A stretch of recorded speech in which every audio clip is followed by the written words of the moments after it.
बचाओ, बचाओ मुझे, मैं मर जाऊंगा। हट जाओ, हट जाओ।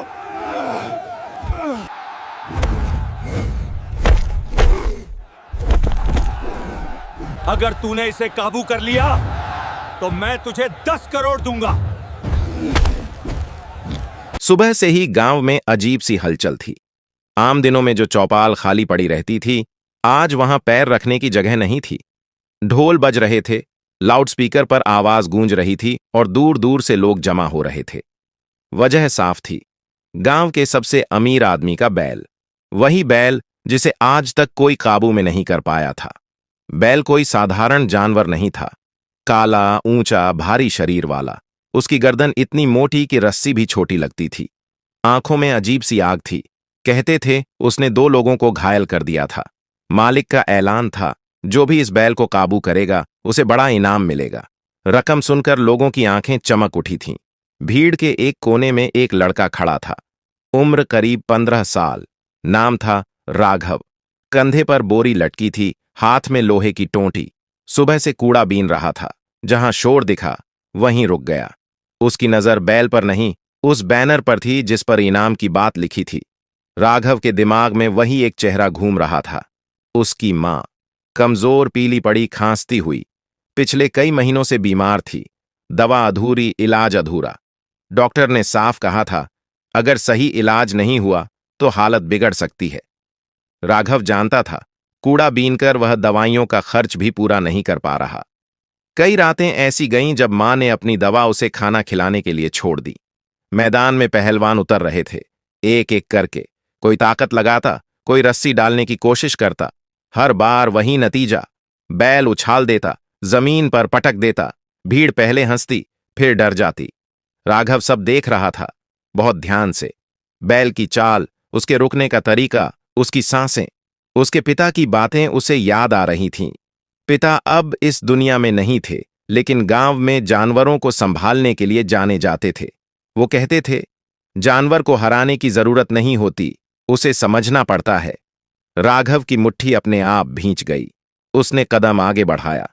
लोगों ने उसे देखा और हंस पड़े। अरे, ये तो कूड़ा बीनने वाला है। भाग जा यहां से, बैल तुझे कुचल देगा। राघव सीधे बैल के मालिक के सामने पहुंचा। धीमी लेकिन साफ आवाज में बोला, मुझे एक मौका दीजिए। मालिक ने उसे ऊपर से नीचे तक देखा। फटे कपड़े, गंदे पैर, कंधे पर बोरी। गुस्से में हंसा। अगर तूने बैल काबू कर लिया ना तो मैं तुझे 10 करोड़ दूंगा। भीड़ ठाके मारकर हंस पड़ी। राघव ने कुछ नहीं कहा। उसकी आंखों में डर नहीं था, बस एक जिद थी। और यहीं से शुरू होने वाली थी एक ऐसी कहानी जिसे गांव कभी भूल नहीं पाता। मैदान में अचानक सन्नाटा छा गया। जो हंसी कुछ देर पहले गूंज रही थी, वो अब धीमी पड़ने लगी। राघव को अंदर जाने की इजाजत मिल चुकी थी।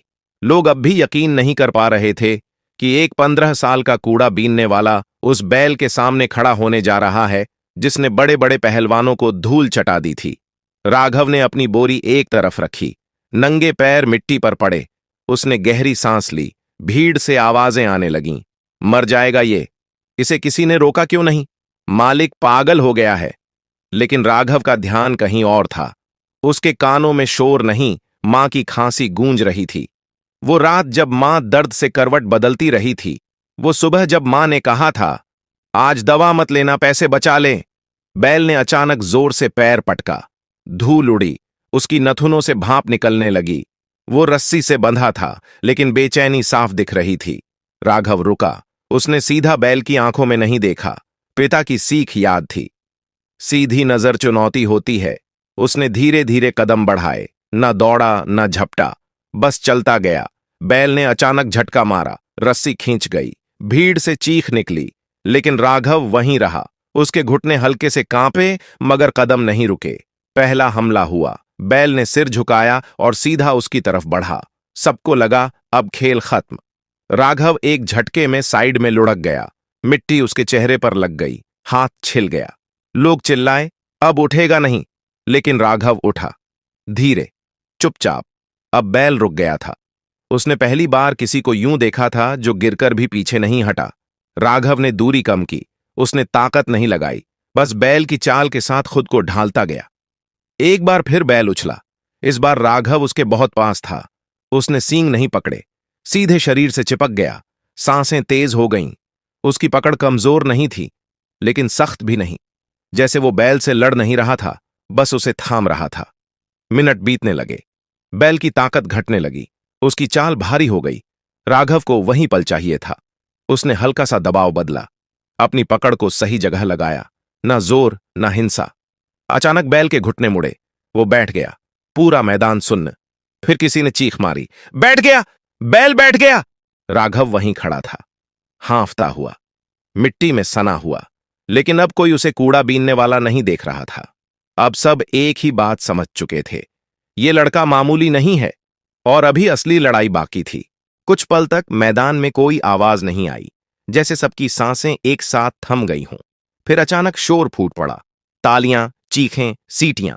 लोग एक दूसरे को धक्का देकर आगे आने लगे। देखा, कूड़ा बीनने वाले ने कर दिखाया। अरे ये तो चमत्कार है। राघव वहीं खड़ा था। बैल अब शांत था, सिर झुकाए बैठा हुआ। राघव ने धीरे से उसकी गर्दन थपथपाई। उसके अंदर कोई जीत का घमंड नहीं था, बस एक सुकून था। मालिक आगे आया, चेहरे पर हैरानी साफ थी। वो वही आदमी था जिसने गुस्से में 10 करोड़ कह दिए थे। अब उसकी आवाज भारी थी। सबने देखा, उसने कहा। इस लड़के ने बैल को काबू में कर लिया। भीड़ फिर गूंज उठी। इनाम दो, 10 करोड़ दो। राघव का दिल जोर से धड़कने लगा। उसके दिमाग में अस्पताल की सफेद दीवारें घूम गईं। डॉक्टर की आवाज, इलाज जरूरी है। मालिक ने राघव को पास बुलाया। नाम क्या है? राघव। उम्र? 15 साल।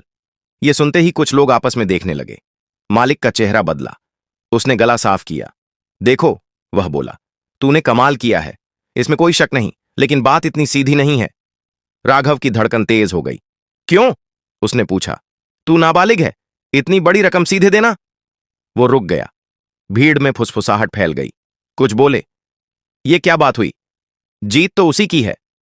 राघव का गला सूख गया। उसने हिम्मत करके कहा, मुझे पूरे पैसे नहीं चाहिए।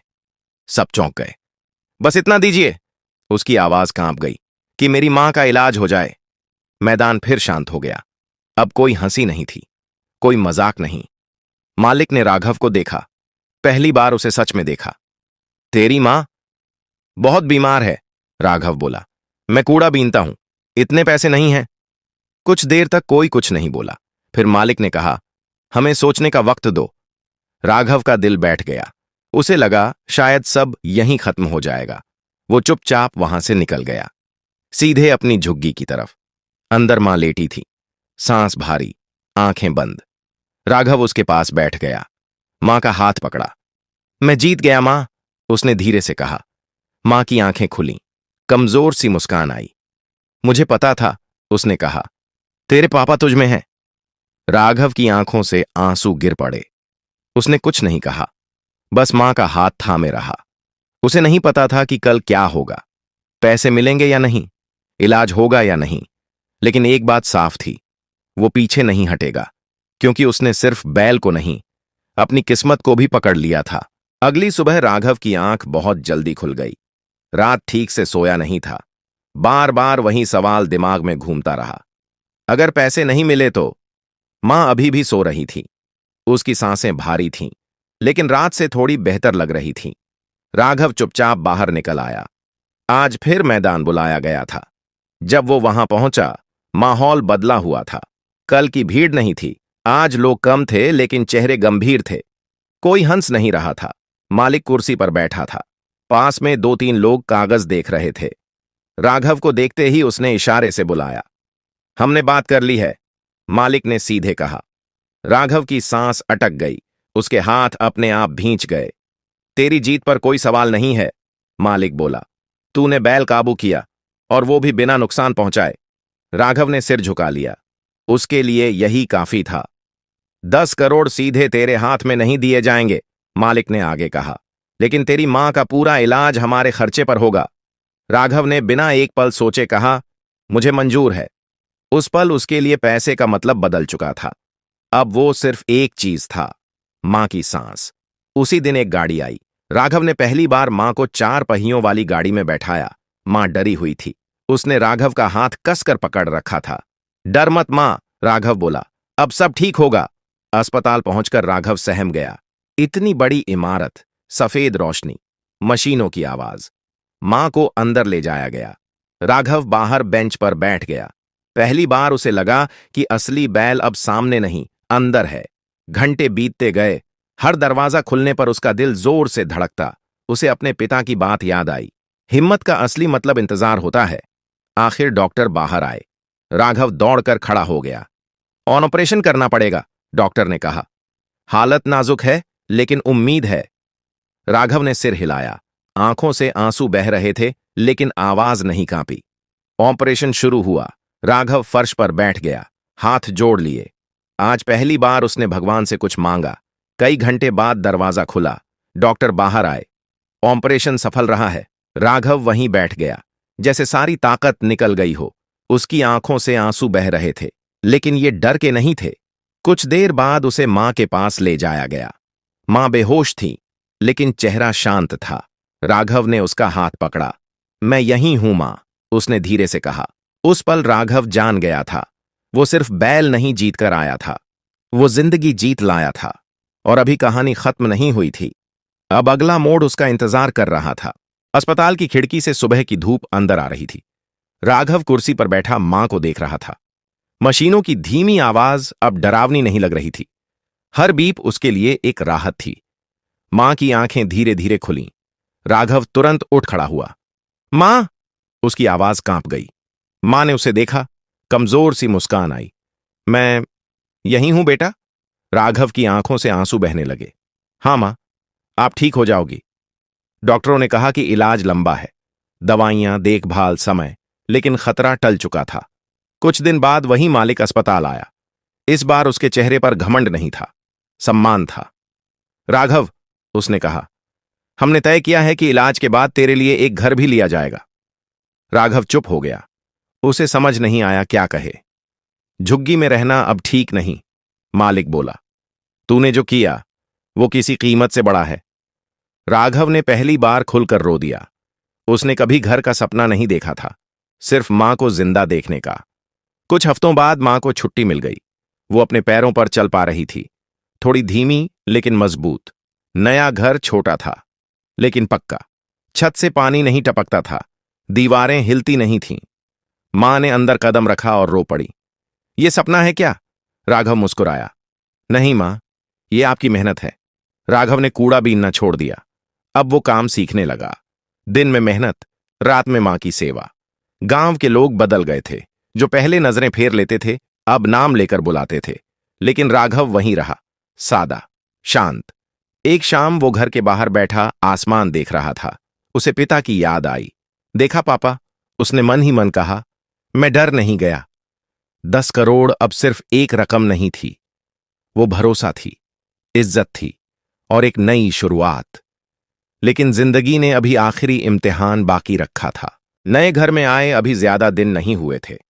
राघव हर सुबह जल्दी उठता, मां के लिए चाय बनाता, दवाइयां देता और फिर काम पर निकल जाता। काम कोई बड़ा नहीं था, लेकिन ईमानदार था। एक बढ़ई के यहां सहायक बन गया था। लकड़ी काटना, औजार पकड़ना, पसीना बहाना उसे अच्छा लगता था। कूड़ा बीनने से बेहतर और आत्मसम्मान से भरा। मां अब घर में अकेली नहीं लगती थी। पड़ोस की औरतें आतीं, हाल पूछतीं। हंसी लौट आई थी। लेकिन गांव में हर बदलाव सबको अच्छा नहीं लगता। एक दोपहर राघव काम से लौट रहा था, तभी रास्ते में कुछ जाने पहचाने चेहरे दिखे। वही लड़के जो पहले उसके साथ कूड़ा बीनते थे। आंखों में सवाल था और कहीं कहीं जलन। अरे राघव, एक ने कहा, अब तो साहब बन गया है। राघव रुक गया। ऐसा कुछ नहीं, उसने शांत आवाज में कहा। दूसरा हंसा। 10 करोड़ जीत लिए, अब हमें पहचानने में भी शर्म आती है। राघव को बुरा लगा, लेकिन गुस्सा नहीं आया। उसने सिर्फ इतना कहा, मैं आज भी वहीं हूं। लेकिन बात यहीं खत्म नहीं हुई। अगले कुछ दिनों में बातें फैलने लगीं। लोग कहने लगे, किस्मत से जीत गया, बच्चा था इसलिए दया मिल गई, वरना औकात क्या थी। ये बातें राघव तक पहुंची। मां ने भी सुनी। एक दिन मां ने कहा, बेटा, लोगों की बात दिल पर मत लेना। राघव ने सिर हिलाया, लेकिन अंदर कुछ टूट रहा था। उसने बैल को काबू किया था, लेकिन लोगों की सोच नहीं। उसी बीच गांव में फिर हलचल हुई। किसी दूसरे गांव से एक जंगली बैल भाग कर आ गया था। खेत उजाड़ रहा था। लोग डर गए थे। पंचायत बैठी। नाम आया राघव का। कुछ बोले वो कर सकता है, कुछ बोले एक बार किस्मत थी। राघव चुपचाप सुन रहा था। मां ने उसकी तरफ देखा। मत जा, उसने कहा, अब बहुत कुछ दांव पर है। राघव ने मां का हाथ पकड़ा। अगर मैं नहीं गया, वो बोला, तो लोग हमेशा यही कहेंगे। अगली सुबह वो खेतों की तरफ गया। इस बार कोई इनाम नहीं था, कोई भीड़ नहीं थी, बस डर था। बैल सच में खतरनाक था, जख्मी और ज्यादा आक्रामक। राघव ने वही किया जो जानता था। धैर्य, समझ, हिंसा नहीं। काफी वक्त लगा, लेकिन आखिरकार बैल को जंगल की तरफ मोड़ दिया गया। जब राघव लौटा, लोग चुप थे। अब कोई सवाल नहीं था। मां ने उसे गले लगाया। अब तू सिर्फ किस्मत नहीं, उसने कहा, हिम्मत है। राघव ने आसमान की तरफ देखा। वो समझ गया था, असल जीत बार बार साबित करनी पड़ती है, और अब वो इसके लिए तैयार था। जंगली बैल वाली घटना के बाद गांव में कुछ बदल गया था। अब जब राघव रास्ते से गुजरता, लोग चुप नहीं रहते थे। कोई सिर हिलाता, कोई राम राम कहता और कोई बस दूर से मुस्कुरा देता। यह इज्जत अचानक नहीं आई थी, यह धीरे धीरे बनी थी, बिना शोर के। राघव अब बढ़ई के काम में हाथ सधा चुका था। लकड़ी की खुशबू उसे अच्छी लगने लगी थी।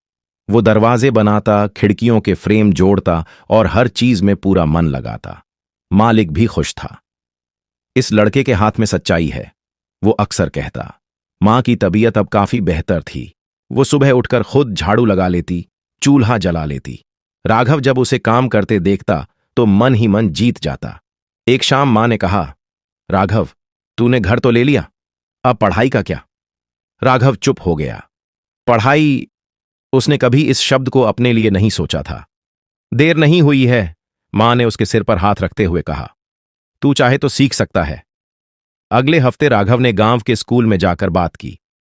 हेडमास्टर ने उसे देखा, पहले हैरानी, फिर सम्मान। अगर पढ़ना चाहता है, उन्होंने कहा, तो रास्ता निकलेगा।